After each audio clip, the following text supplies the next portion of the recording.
إن الحمد لله وحده والصلاة والسلام على من لا نبي بعده اللهم علمنا ما ينفعنا وانفعنا بما علمتنا وزدنا علما وأصلح لنا شأننا كله ولا تكلنا إلى أنفسنا طرفة عين الحمد لله যাবতীয় প্রশংসা একমাত্র আল্লাহ রাব্বুল আলামিনের জন্য। অতঃপর সালাত এবং সালাম নাজিল হোক সর্বশ্রেষ্ঠ নবী এবং রাসূল মুহাম্মদ সাল্লাল্লাহু আলাইহি ওয়াসাল্লামের উপর। আল্লাহুম্মা সাল্লি ওয়া সাল্লিম আলাইহি। আমরা আলোচনা করছিলাম ধারাবাহিকভাবে ফিতনা সম্পর্কিত হাদিসগুলো। গতকালকে 32 নম্বর হাদিস বলেছি, আজকে 33 নম্বর হাদিস। সহিহ বুখারীর বর্ণনা, মুআবিয়া রাদিয়াল্লাহু তাআলা আনহু থেকে বর্ণিত, তিনি বলেন, আমি রাসূলুল্লাহ সাল্লাল্লাহু আলাইহি সাল্লামকে বলতে শুনেছি, ইন্না মিন আশরাতিস সাআহ আইয়াকিল্লাল ইলম। কিয়ামতের আলামতগুলোর মধ্যে অন্যতম একটা হচ্ছে জ্ঞান কমে যাবে, ওয়ায়াজহারাল জাহাল, এবং অজ্ঞতা মূর্খতা প্রকাশ পাবে, ওয়ায়াজহারা জিনা, ব্যভিচার জিনা প্রকাশ পাবে, ওয়ায়াকসুরান নিসা, নারীদের সংখ্যা বেড়ে যাবে, অনেক বেশি হয়ে যাবে, ওয়ায়াকিল্লার রিজাল, এবং পুরুষদের সংখ্যা কমে যাবে, হাত্তা ইয়াকুনা লি 50 ইমরাআতান আল কাইয়িমুল ওয়াহিদ, এমনকি 50 জন মহিলা একজন ব্যক্তির অধীনে থাকবে, মানে পুরুষের সংখ্যা এতই কমে যাবে। তো এই হাদিস প্রমাণ করে যে জ্ঞান উঠে যাওয়া, এই জ্ঞান আস্তে আস্তে উঠে যাওয়া, মূর্খতা প্রকাশ পাওয়া, এটা হচ্ছে কিয়ামতের লক্ষণ। আর পুরুষদের সংখ্যা কমে যাওয়া, নারীদের সংখ্যা বেড়ে যাওয়া কিয়ামতের লক্ষণ। কিভাবে পুরুষদের সংখ্যা কমে যাবে, শেখ সালেহ আল ফাউজান হাফিজাহুল্লাহ আমাদের ব্যাখ্যাকার এখানে উল্লেখ করেছেন যে যেহেতু লিয়ান্নার রিজাল ইয়াতাআররাদুনা লিল আখতারি ওয়াল হুরুব তাকুলুহুমুল হুরুব ওয়া আম্মান নিসা ফালা তুকাতিল ওয়ালা তুশারিকু ফিল মাআরিক, যেহেতু পুরুষরা যুদ্ধে যায়, তাদের বিপদ বেশি থাকে, এই কারণে যুদ্ধের কারণে তারা অনেক সংখ্যায় মারা যায়, কিন্তু মহিলাদের ক্ষেত্রে তেমনটা হয় না, তারা যেহেতু যুদ্ধে যায় না। আল্লাহু আলাম, এই কারণে পুরুষদের সংখ্যা আস্তে আস্তে কমে যাবে আর মহিলাদের সংখ্যা বাড়বে। বাড়তে বাড়তে 50 জন মহিলা এক পুরুষের অধীনে থাকবে। এটা রাসূলুল্লাহ সাল্লাল্লাহু আলাইহি সাল্লাম ভবিষ্যৎবাণী করেছেন।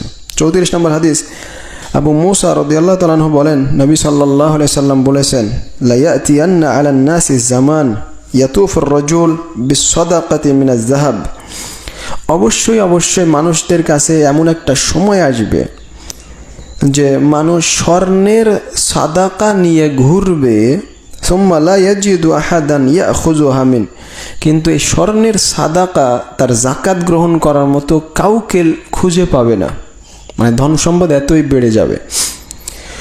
ওয়াইয়ুরা রাজুলুল ওয়াহিদ ইয়াতবাউহু 40 ইমরাআতান মিন কিল্লাতির রিজাল ওয়া কাসরাতিন নিসা, আর দেখা যাবে যে এক ব্যক্তির অধীনে 40 জন মহিলা থাকবে, পুরুষদের সংখ্যা কমে যাওয়া এবং নারীদের সংখ্যা এত বেড়ে যাওয়ার কারণে। তো এই হাদিস প্রমাণ করে যে ধন সম্পদ বেশি হয়ে যাওয়া এবং পুরুষদের সংখ্যা কমে যাওয়া কিয়ামতের আলামত।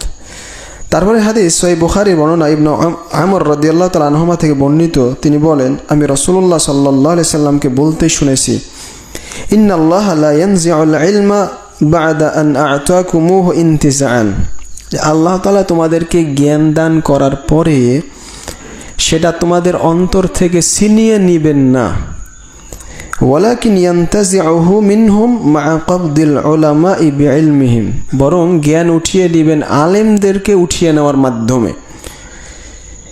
এমন আলেম বিদায় নেবে, তার সমপর্যায়ের আলেম আর দুনিয়াতে আসবে না। এভাবে আস্তে আস্তে জ্ঞান চলে যাবে। কুতুব অর্থাৎ কিতাব থাকাতে এটা যথেষ্ট নয়।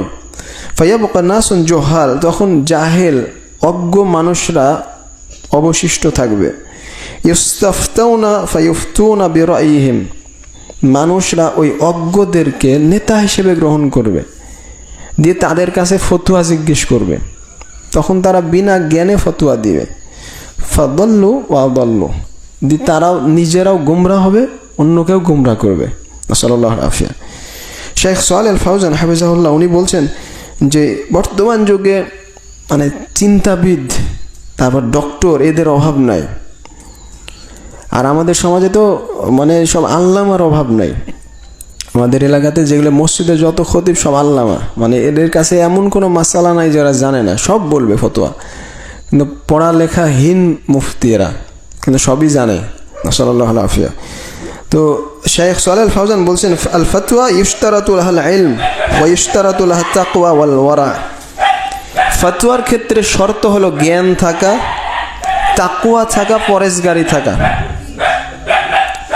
কিন্তু এই ব্যক্তিদের জ্ঞানও থাকবে না, পরেজগারিও থাকবে না, তাকওয়া থাকবে না, বিনা জ্ঞানে ফতোয়া দিবে, দিয়ে মানুষদেরকে বিভ্রান্ত করবে। এটা হচ্ছে কিয়ামতের আলামত, যে মানুষ জাহেলদেরকে নেতা বানাবে। যেটা দেখছেন এখন সুবহানাল্লাহ কি অবস্থা মসজিদগুলোতে, খতিবদের অবস্থা একেবারে জাহেল প্রায় খতিব, পড়ালেখাহীন, আর তারাই ফতোয়াবাজি করছে। যেটা রাসূলুল্লাহ সাল্লাল্লাহু আলাইহি সাল্লাম 1400 বছর আগে ভবিষ্যৎবাণী করে গেছেন। নাসাল্লাহু আল-আফিয়া। তো এই ছিল সংক্ষেপে কিছু আলোচনা। আল্লাহ আমাদের সবাইকে এগুলো বোঝার তৌফিক দান করুন, আল্লাহুম্মা আমিন। যেহেতু আমাদের মুসাফির আছে, কথা বলুক। সুবহানাকাল্লাহুম্মা ওয়া বিহামদিকা আশহাদু আল্লা ইলাহা ইল্লা আনতা আস্তাগফিরুকা ওয়া আতুবু ইলাইক। আসসালামু আলাইকুম ওয়া রাহমাতুল্লাহ।